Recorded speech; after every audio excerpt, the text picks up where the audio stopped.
Hey guys, Charlie Savala here, and that's the final whistle. Welcome back to the final whistle, brought to you by the Rugby Connection podcast. Well, we're starting 2023 with a bang. We're in my boyhood club. Apparently is a cross-code player as well, but we'll get into that in a little bit. One of the fastest rising stars in the URC, Charlie Savala. Charlie, thank you so much for coming on. How are you getting on, mate? Good, Murray. Yeah, pleasure to be here. Thanks for having me. First podcast of 2022. So, yeah, super excited to be on.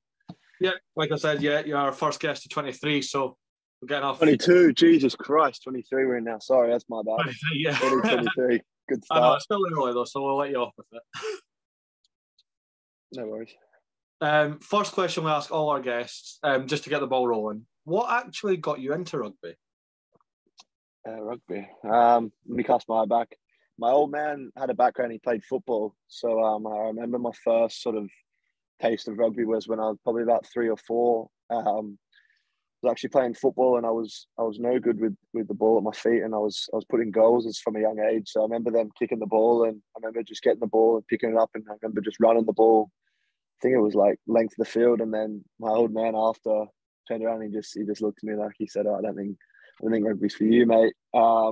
So then from that day on, he took me down to my local club, the Coogee Dolphins, and I played rugby league since I was young, and then I sort of drip fed my way into playing a bit of AFL. Also played rugby union all through my childhood as well, and then ended up going to a rugby union school. So my early taste of rugby was actually, I had a little bit of a background playing football, but I wasn't any good, and my dad took me over to rugby, so it's probably the best decision he's made. Fair enough. Like you just mentioned rugby league there. Was it difficult to switch codes, or did you find it like a natural progression? I get asked this a lot, mate, to be honest, and I'm actually quite grateful that it's been my background. I obviously played union at a quite high level through the schoolboy age groups, but like some of the stuff in terms of like the transition, there's obviously bits of the game which people talk about structurally that are different, but I find that pretty much the fundamentals of my game and the basics of my game is quite a good balance to have coming across, because I feel a lot of the skills are transferable, and I found for myself, like, you're learning every day, but at the same time, like, skills that I've been taught prior to moving over have also been beneficial for me. There's obviously things that you can work on and things that you need to improve on, but I'd say it's been quite a cool change, to be honest, because I've really enjoyed the different aspect of looking at as rugby compared to rugby league. But I'd say it always has been my sort of sport I played growing up, but I've really enjoyed the transfer, you could say. Fair enough. I was just about to ask, is there any similarities, but you've kind of just covered that? So. In terms of similarities with like actually the game wise, like I find like the way rugby's going and they're wanting to speed up the game and bring in these rules, which is going to make a lot more ball in play, which is obviously great for myself being a ball player. But like in terms of like the ability that rugby league has is like just being able to constantly play at the line, which is, I find, is like has been obviously a strength of mine, but like I feel that's something that I really enjoy, and that's something hopefully the game can sort of evolve towards. Yeah, I agree. I love that's partially why I love watching you boys play, because I love the high tempo. I don't like slowing it down. I'm surprised I don't like league, actually, because that's very high tempo, but I'm not the biggest league fan. Yeah. That's interesting you say that, because we always we talk about it every day. Like, we want to play a good brand of rugby and something that we can put on the pitch that fans enjoy coming to watch. So it's quite nice to hear that. Oh, I'm there every day. You've seen me at the ground a couple of times now, so it's just like it's like almost like a whiff of fresh air when you see a team wanting to play with ball in hand and not just play territory and kick for the stick, because we always usually tend to go for the corner instead of the sticks, which is another thing I love to see. Yeah, like it is obviously hard. You've got the AstroTurf pitch when we play at home, and you know yourself, the weather can be not the best at times, and the wind sometimes when it's strong. But we always have that mindset. We can always attack first, and if we need to like modify that as the game goes on, we can modify that. But I think it's our mindset is always to play first. I love that. What actually drew you to Edinburgh in the first place when you were?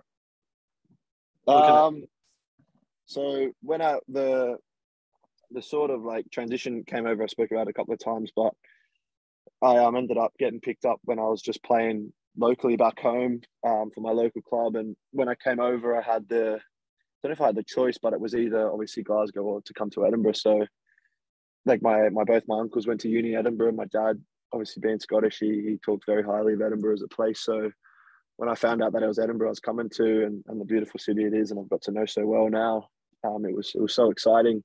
Obviously the time of year that I came was around this time of year, so it was a bit of a shock in the terms of like the weather and the lifestyle, but in terms of it as a city, it's a beautiful place, and I love living here. Nice, I love that. We've actually got some fan questions coming in as well now. So, Michael Renwick's actually asked, "What's your favourite part of playing for Edinburgh Rugby?" Susan Burrows also kind of asked the same question. It's kind of along the same lines of like favourite memory, Edinburgh, favourite thing about the city. It's kind of the same thing. So, yeah, I'll answer the first one. Favorite thing about Edinburgh as a rugby club, like I just love, like for myself, obviously being from another country, I just love the fact that we can play for our city and for Edinburgh, which is my home now, and week in, week out, we can travel to these places and play against teams and sort of do our city proud. Like I'm super excited for the weekend to go and travel and play in France and hopefully get the win over there, and the opportunities playing rugby in the UK for myself. It's amazing to be able to travel to places and play in different countries and represent the city that is my home now is awesome. So I really, really enjoy the thought of that.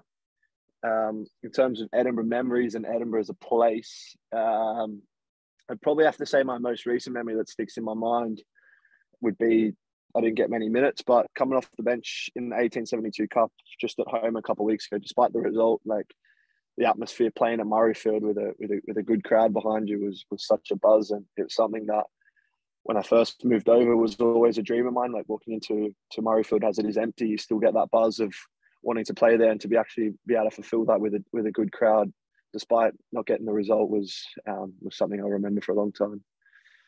I love that. I mean, everyone says that Murrayfield's special, but I always like hearing that the players always think it's special as well. So it is. Like played at a few, never really played at a stadium the size of Murrayfield, but you've played at a few grounds, and I don't know what it is, but you just get that buzz, and you know when you come and watch the Six Nations and you watch the Autumn Nations, the noise that the crowd makes and the bagpipes and all the things that go with it. But to actually be able to play there and sort of have that atmosphere was something I obviously remember for a long time. Oh, absolutely. I mean, I'm going to try and catch you off guard here. Have you had any discussions about the upcoming Six Nations? Because it could happen. I haven't. Yeah, I mean, obviously at Edinburgh, there's a few injuries in the back three, so like you never know what can happen, mate. I'm quite a cliche answer, but I'm just really enjoying my football playing with Edinburgh at the moment, mate. And like I'm not looking too far ahead. I just want to do what I can do for the team and what we can do, something like we did last year, and build upon that. So we talk about every week is just building upon what we did last year and trying to make this season as special as we can. Hopefully, obviously with representative honours, if you're playing well and you're doing the best for the team, that will come. But I'm just really, really focused on doing my best job for Edinburgh and being a part of such a special squad. Yeah, no, that's great. I like the grounding, but we're gonna stop making you humble because it's we have to get that ego out. Kirsty Cooper has asked a question on behalf of her 11-year-old son Xander. He's asked, "Do you enjoy playing fly half, and is there any other positions you can play?" Firstly, yes, I love playing fly half. Position where you probably get your hands on the ball the most. You're bossing forwards about, which I enjoy. But yeah, I obviously love fly half. It's an attacking position. Obviously, loving to play ball in hand is something that I can do when you're at fly half. Actually, growing up, I played a bit of centre, played inside, and I played a bit of 15 through my schoolboy career. It wasn't until I think I was about 16, mate, when my best friend actually at school, he played 10, I played 12, and he did his ACL in the last couple of years of school. So I ended up moving from 12 to 10 and played my last couple of schoolboy games at 10, and I really enjoyed it. And then finishing school and then coming over here, I've obviously built upon that massively. But I played, I would say centre was probably the position I played quite a lot going through my school years. Oh, nice. So we could get Blair and then you at 12 as well. And then you could know the position. Oh, one day, mate, hopefully. There you go. See, you heard it there first. Never say never. We've got another fan question in from Chelsea Douglas this time. She's asked your favourite thing about moving to Scotland, and did you find it difficult moving halfway around the world essentially? Yeah, I'll answer the second part of that question first. Moving was I didn't see it at the time, but I struggled with it quite a lot. Quite a lot. Being away, I think I was 19 when I left. So sort of growing up, a very sort of different lifestyle coming over here, and it was obviously COVID, so everyone struggled through that period. But coming over here by yourself and not really knowing what you're in for, was obviously a challenging period. And I think it's something that I look back on now that I'm so grateful for going through that time, because being able to look back on that now, like it was such a different part of my life to be where I am now, playing for this club and doing something which is special. I'm really grateful for that. And what was the first part of the question, was it, mate? Sorry. It was just your favourite favourite thing about Scotland, moving to Scotland. I just have to say the change of culture, mate. Like in terms of like Edinburgh as a city, like the old buildings and the castle and beautiful things like that, which I don't really get back home. I live by the beach, so that's all we sort of see. But like to come and see the history of the city and all the things that have gone before us. Like I remember having my family over last year, and we went and did all the tours and all the touristy things that Edinburgh has to offer. And it's actually really special to see the history of the city, which I now call home. I love that. I'm loving everything. You're just giving all good answers, Charlie. There's nothing catching me off guard. You can hit me with anything, mate. I'm easy. I've got some to catch you off guard. Don't you worry. Cam, one of our co-hosts, has asked, who is the strongest in the gym out of the whole squad? Now, we've all kind of had some theories about it. Right. If you're looking, so we obviously backs and forwards don't gym together. So if you're looking at it from purely a forwards point of view, I don't actually know who's actually the strongest, but from seeing the numbers, I'd probably have to think it's Skewy, which you can probably imagine.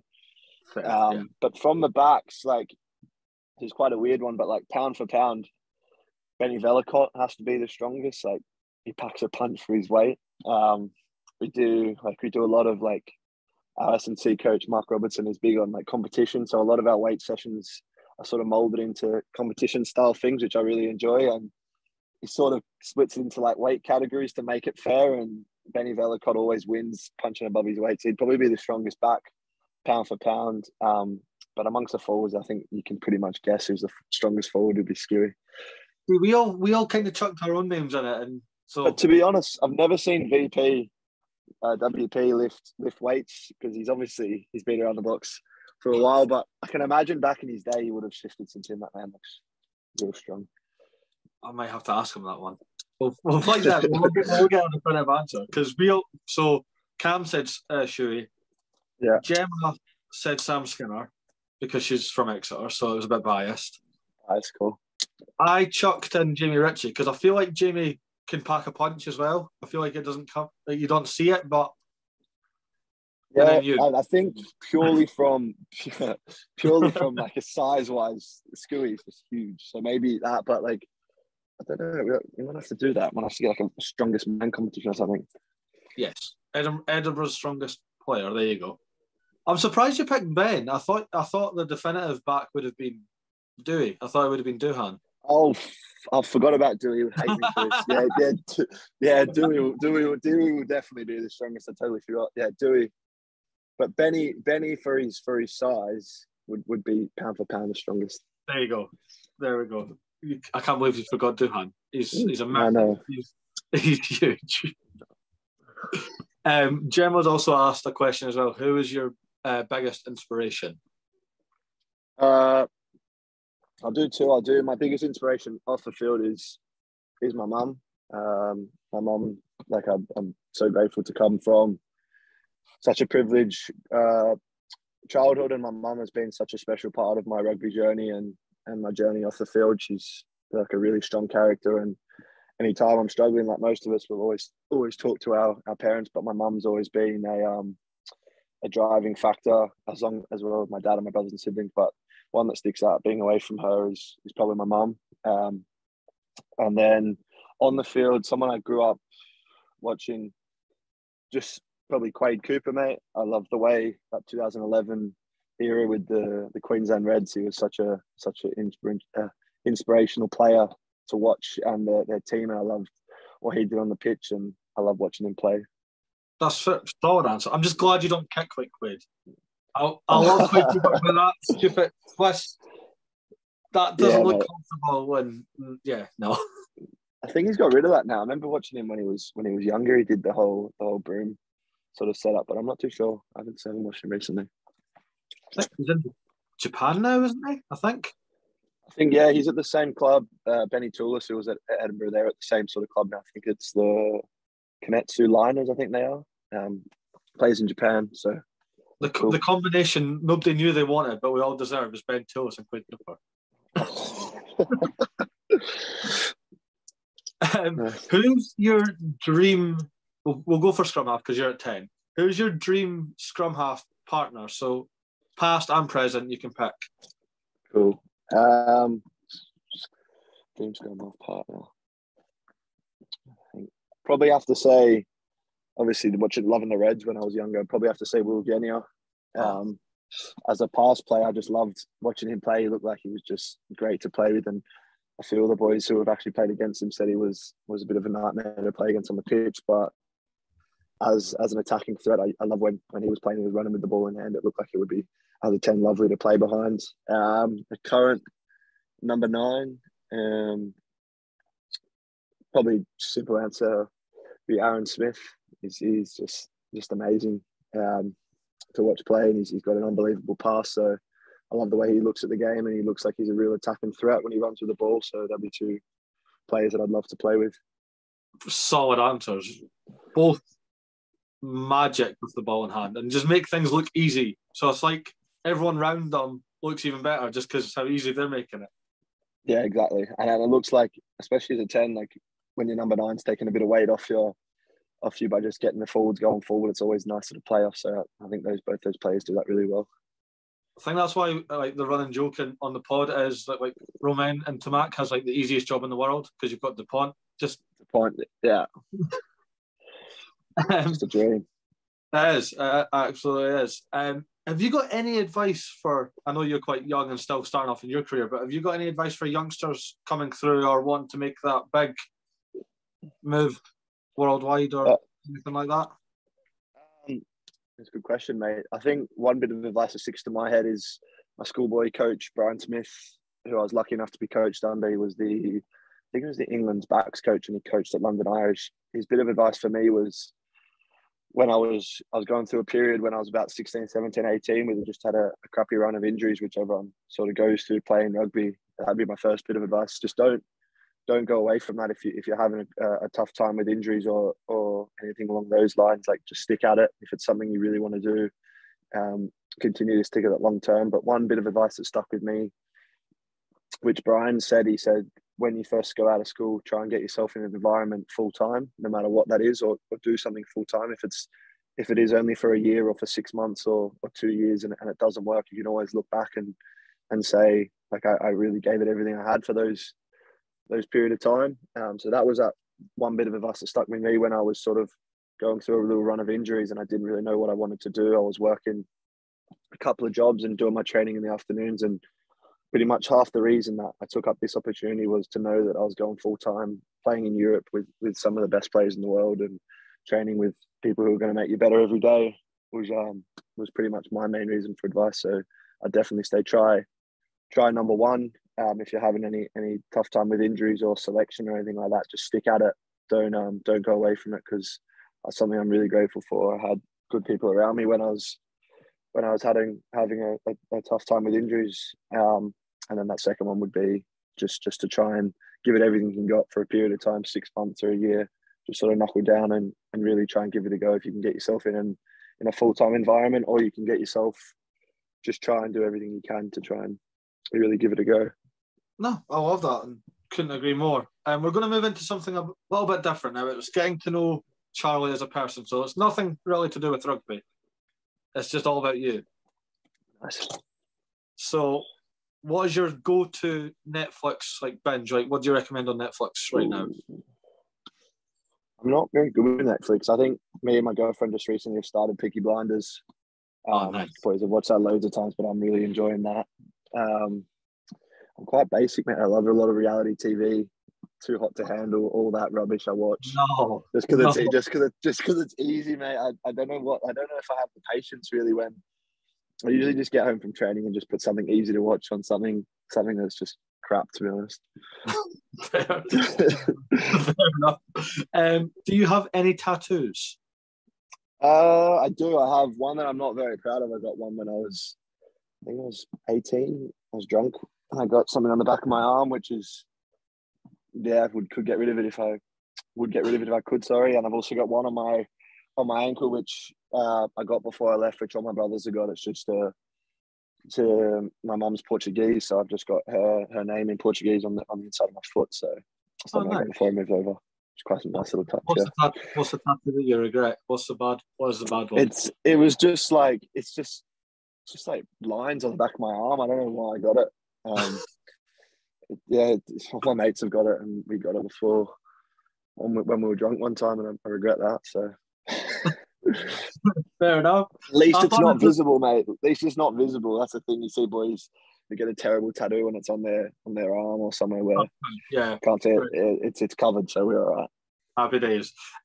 What's your favourite post-match drink, or what's your go-to post-match drink?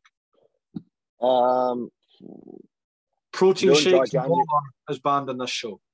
Oh, obviously. I'm doing dry January at the moment. It would usually be a Tennent's because we get Tennent's in the change rooms post game. So I'm doing dry January. That would be my first choice at the minute. But I do love a can of Iron Brew, mate. Cold can of Iron Brew. Oh, nice. Yeah, I'm cultured.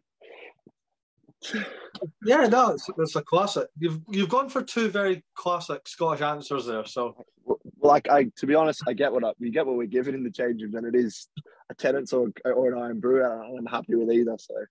All right, so if you're going out with the boys, then what's your drink? If you get to choose,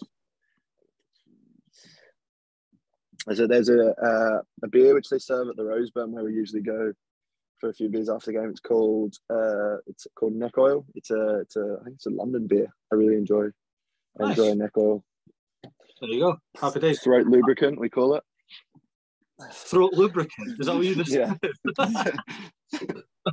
Okay. I'm going to test you on something now. You have to tell me who told me this piece of information. Oh, God. So, apparently you get called Moth Boy. Oh, no. And who's giving you that? Apparently you never play around either. So, what's going on? What's going on with this? Can I guess first who's put that question in? Yeah, of course. Adam McBurney. It's not Adam McBurney. As a forward, though, I'll give you that. Sam Skinner? Nope. Oh, God. Jamie Jack? No. No, you're actually going further back. Nick Haining? No, but in that area. Pierce Phillips? No. Oh, God. Give up. Who is it? It was actually two people because it kind of both came back with the same answer, which is worrying on your end. Yes, terribly. So one was Connor Boyle. Oh, no. And one was Lewin De Bruyne.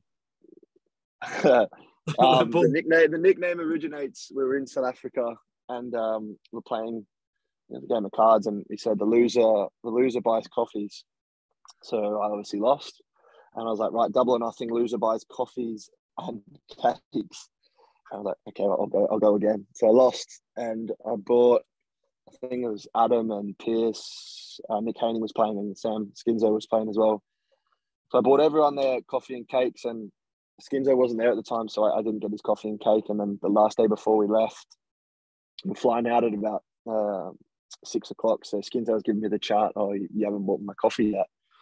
Anyway, went and got him. I got him his cake. Didn't get him a coffee because it was late at night. So I was like, right, here's your cake, Skinzo.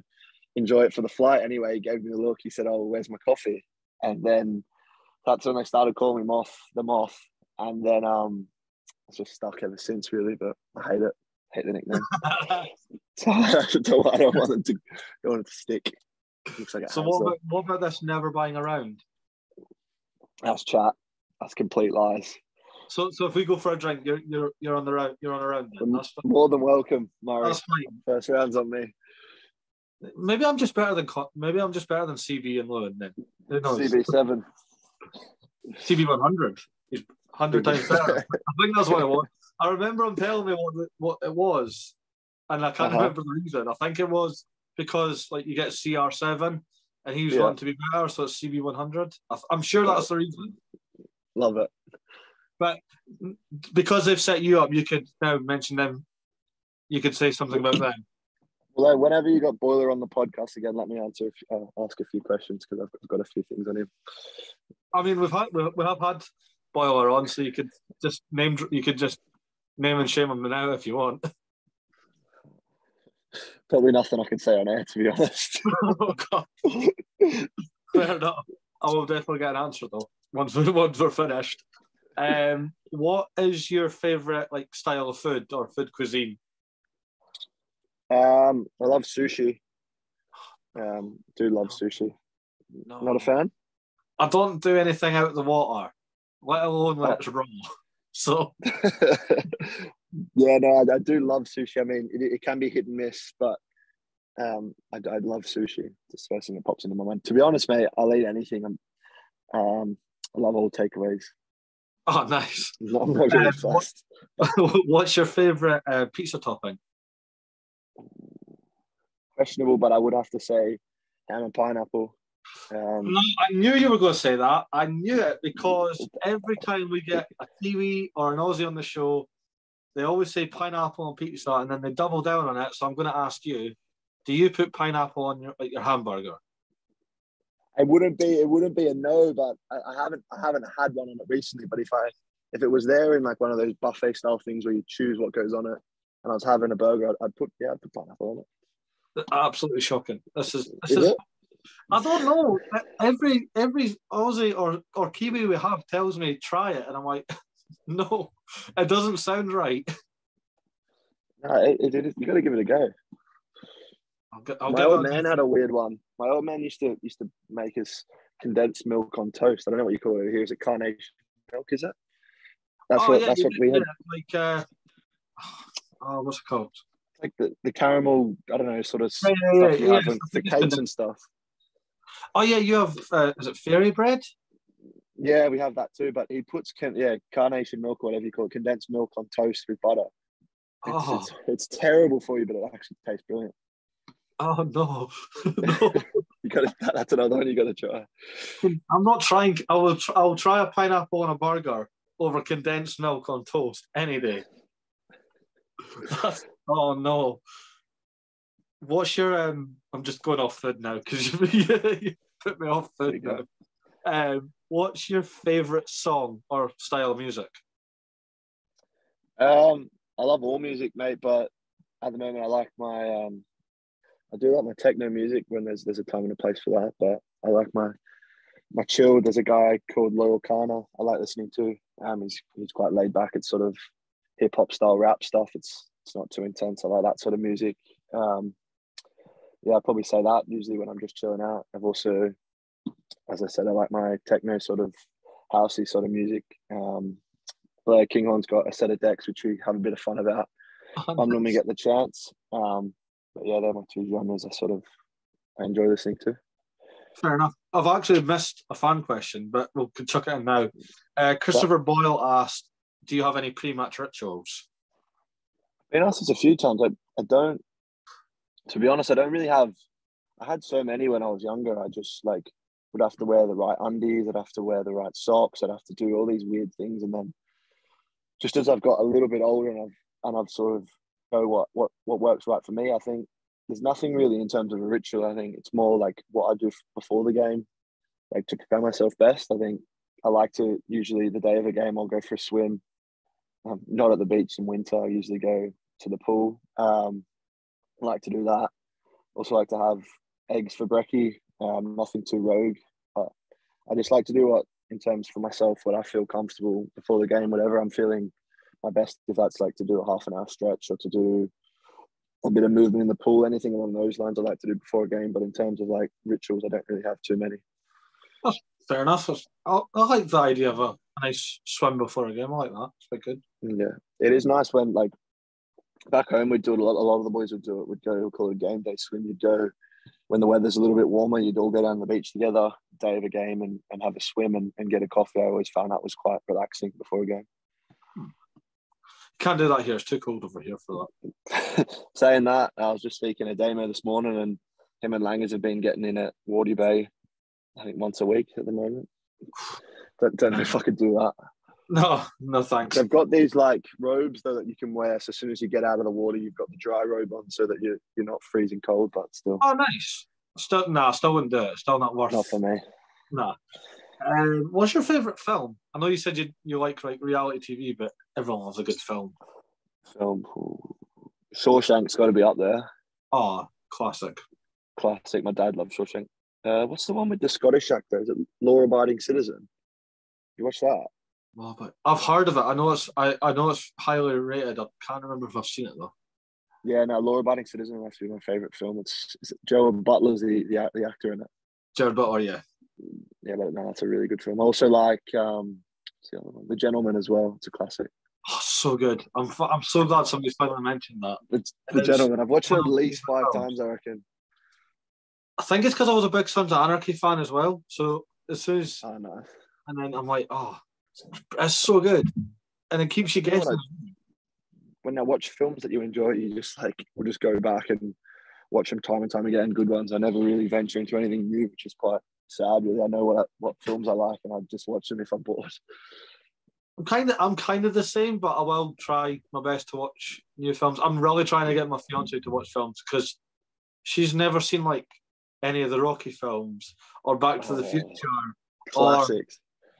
She's never seen E.T. and I'm sitting like, how have you managed to be like this long on the planet and not watch E.T.?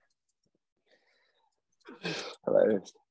And if she hears this, I'm dead now. So good luck.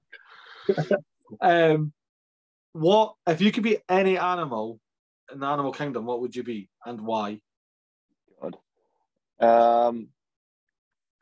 probably have to say a horse, mate. To be honest, my old man works at the races, so it might be something. I've always been around horses. My granddad had a few horses in his time, so I've always been around horses growing up, and I'd say it's something in the blood. So maybe a horse. Yeah, fair enough. Top of my head. Yeah, solid answer. I like that. Do you have any hobbies away from rugby? Yeah, I've had a few, to be honest. I like my golf, but I haven't actually really got into it since I moved over. Something I think I'll pick up this summer. My dad plays off about 4, and my uncle plays off about 2. So whenever I play with them, it's quite tough because I'm just going tree to tree, and they're just up and down the fairway. So something I'll have to pick up. I like my surfing as well. Obviously, I haven't picked that up over here. Something I could get into away from rugby. I've also started getting in again at the moment, just with the weather and winter. A few of the boys have downloaded Fortnite again, which is quite sad actually, because we're on that when we get any free time at the moment, just all jumping on together. It's a good laugh. But I'd say mainly my other hobbies outside of rugby, probably surfing. I like my coffee too, and my cooking as well. Something I've got into living away from home as well. My cooking and coffee drinking. Nice. So what if you were going to cook the boys something? If a few of the lads came around to yours, what would you cook? Funny you say that. I invited the boys around on Sunday.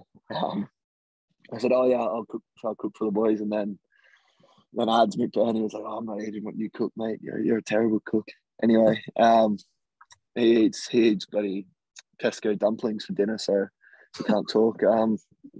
I'd probably cook my go-to some sort of pasta, chicken, Cajun chicken, chorizo, mozzarella, something along those lines. Bit of fresh basil in there. Nice, I like that. That's me. Good thing with that is, mate, you can cook a big bunch and you've got it in the fridge all week, so it's practical, isn't it? Meal prep. Whenever you're hungry. And then you've got the nutrition across your back as well then. Exactly. If there was going to be a movie about your life, who would play Charlie Savala? God, I might say Hugh Jackman, just because I've met him a couple of times, and I feel like, oh, nice. I like him as a guy, and I've obviously met him a couple of times. He's quite a cool character, so I'd say Hugh. I think for likeness, I might just go Austin Butler, who played Elvis. What? Just like, God, Without that, without the if you look at Austin Butler, like what he looks like normally, I could maybe. I don't know if he could do an Aussie accent or that. But. Weird story about Hugh Jackman. Actually, my don't know how it happened, but we were young at the time, and in my street, a family friend, don't know the connection, but they ended up knowing Hugh through some sort of family connection. I don't know. And we were at dinner once, and I've got a sausage dog back home, and his son Oscar, who we ended up becoming quite friendly with, just loved our sausage dog. Anyway, Hugh must have been picking his son up from one of the houses near where I stay, and we were all sitting having our Sunday dinner, and like a knock at the door came, and we were like, who the hell is coming and knock on our door at Sunday 6 o'clock when we're having dinner? And it was Oscar, and behind him was Hugh Jackman, and my mum was like, what's going on? And then Hugh was like, we're here to see the sausage dog. And anyway, he came around, and we just it was in our house for about half an hour. So that was an encounter I've had with Hugh Jackman. Bizarre. That's so like naturally cool. Oh, it was honestly the weirdest thing I've ever seen. Like, he was in our house, and my mum was offering to make him a cup of tea. He was such a genuine, lovely bloke. So that's what first came to my mind. You're just sitting there like, that's Wolverine. That's so cool, and yet like so random, but so natural that you couldn't make that up. No. It was honest. My brothers always talk about it, because Oscar, he ended up becoming quite friendly with my brothers. So we saw him a couple of times. We never saw Hugh again, but that one encounter, I'll remember for a while. That was quite cool. I like that. That's pretty good. And I like how you've managed to like rope all that in just to a simple question of who would play you in a film. It's so weird. It's so good. Your dream vacation. So if you could travel to anywhere in the world and have a nice holiday we'll give you 2 weeks. 2 weeks. Look, to be honest, in the off season, I was just looking where were places I'd like to go, and I think somewhere I've been before, which I loved, was Bali. My brother's just got back from there actually lately with his friends. He was there for 2 weeks. And he loved it. I went there when I was young, and I'd love to go back for 2 weeks. It's such a beautiful place, and you surf there, and the food's lovely. It's just you just got to be careful you don't get Bali belly, which is almost inevitable to get while you're there. What's that? It's just like you get, I don't even know what it is. I think it's just the bacteria you get usually from drinking the water or anything to do, but you always seem to, like, no matter how cautious you are with your eating and your drinking, that you end up getting Bali belly. But it usually knocks you out for about a day, but if you're there for a couple of weeks, it's worth it, because it's such a beautiful place, and food's brilliant, and it's so nice to be in the beach and just chilling out. Really great place to go on holiday. Would recommend. I mean, if I could afford it, I'd go, but not in the pipeline. It is good for me, because it's like on my way home. If I was to go home, it's not like left to center. But yeah, it is a long way to travel, and there are so many beautiful places in Europe, which is again perk of being over here to go on holiday for a similar idea. Yeah, you can even do like a couple of city breaks or easy. Exactly. Scotland cap or a title with Edinburgh. Only one can happen. So if Edinburgh win like the URC, you're never capped by Scotland. You're capped by Scotland, Edinburgh never win a title. Nah, it definitely would have to be Edinburgh. Winning the comp would be special. That's something we talk about almost every day, is what we can do as a team to win the championship, and championship winning behaviours is something that we talk about a lot, whether that's off the field or on the field. So as cool it would be to represent my family and play for Scotland, it would also be like my dream to now be at Edinburgh and to win a title with them would be something special. Definitely. I mean, I say this for Scotland and Edinburgh. If they were to ever win like the URC or the Six Nations, it's getting tattooed on me. Because is it? Yeah, I was not massive, just a little thing. Sorry, there we go. Where would you get it? I don't know yet. Probably my thighs. I've got quite big thighs, so nothing just too big and visible. I don't mind showing off. I've got tattoos. I've got Cool. I can't be bothered standing up, but I've got 2 on my calves as well. So 3 on my calves, sorry. Nice. But you'll be having a big Edinburgh one on there soon, hopefully. Just a big castle, yeah. With like your face as a flag or something, I don't know. Final question for you, Charlie. One thing you'd like to be remembered for? To be honest, not as a moth, as Boiler would say. Now, one thing I'd like to be remembered for, just being a good guy, a good person. It's one thing I'd been taught before I played rugby, like how much it can affect other people around you. Just being a nice person to be around, someone that is good fun and someone that you want to spend time with away from rugby. It is obviously such a big part of my life and so many of our lives, but something I definitely want to be remembered for is just being a nice bloke and someone who's humble, someone who's willing to help, and something that I'd love to be remembered for would be just a genuine nice bloke and someone to be around who's humble. So, well, I can vouch for that you're a nice bloke and you are very humble. I've tried my best to break out an ego, but nothing worked because the book is now shut. You've absolutely smashed it, and it's been an absolute blast. Just before you go, quickly, just want to say thank you for taking a picture with Carter the other week, my little boy, and holding him. Of course. I'm actually surprised he let people hold him because he's very weird with stuff like that. But oh, really? Last week against Edinburgh, he was, yeah, cool. Everyone could pick me up, and I'm like, you're twisted. No, thanks, mate. I really appreciate it. I love what you're doing. It's really cool to be able to come on here and chat about my life, and people find that stuff interesting. I'm really, really pleasure to do it, and I love what you're doing. So continue to keep up the good work, mate.